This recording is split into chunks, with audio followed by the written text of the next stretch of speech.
নমস্কার বন্ধুরা, আপনাদের সকলকে পামরা লাইফস্টাইল চ্যানেলে আরেকটি নতুন ব্লগেতে অনেক অনেক স্বাগত জানাই। আশা করি আপনারা সবাই খুব ভালো আছেন এবং আমরাও প্রত্যেকে খুব ভালো আছি।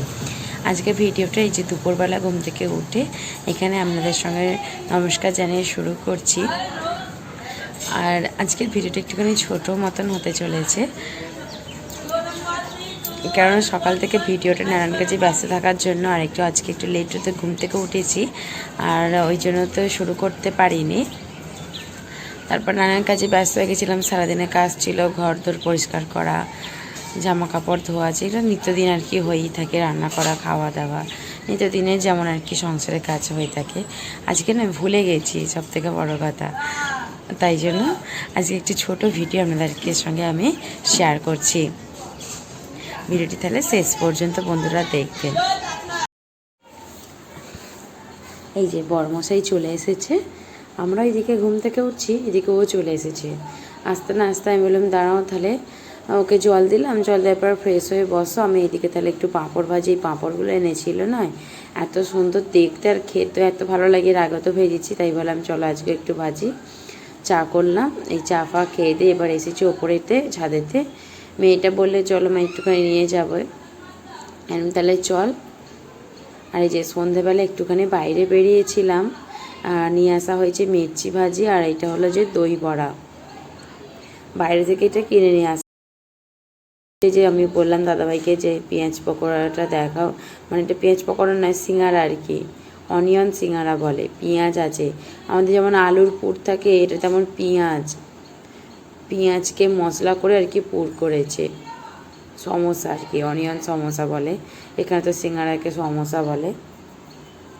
এই যে আমি দাদাভাই খাচ্ছে, আমিও সাথে খাচ্ছিলাম। দই বড়াটা না খেতে খুব সুন্দর হয়েছে। এই যে আসার সময়তে আবার বিরিয়ানিও কিনে নিয়ে আসা হয়েছে, মানে আজকে একদম সোনাই সোহাগা একদম।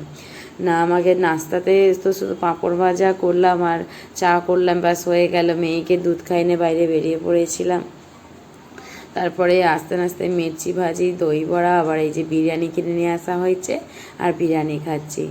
এই বিরিয়ানিটা এত সুন্দর খেতে, আমরা কিন্তু বেশিরভাগ সময় না হয় এইটাই খাই। আর এটা যেখানে আমরা পুরানো ঘরে থাকতাম সেখানে গ্র্যান্ড হোটেল বলে, হায়দ্রাবাদে যে অ্যাবিটসে ওখানে মানে চৌরাস্তার মোড়েতে একদম বড় হোটেল, গ্র্যান্ড হোটেল, সে তো তারই বিরিয়ানি এত খেতে ভালো লাগে। আর কতটা দেখবেন ঝুরঝুরে, আর মাংসটাও কিন্তু অনেকটাই দেয়। এটা দাম নিয়েছে মনে হয় 180 টাকা, দেখে বলবেন বলো। ও না না, আমি ভুল বলছি, 180 টাকা নয়, 220 টাকা দাম নিয়েছে, সরি আর কি, 180 টাকা নয়, 220 টাকা নিয়েছে। দেখুন একটা লেগ দিয়েছে, লেগটা কিন্তু যথেষ্ট মাংস আছে, লেগটা যথেষ্ট আর কি বড়, আর এক পিস যে মাংস দিয়েছে সেইটাও অনেকটা বড়,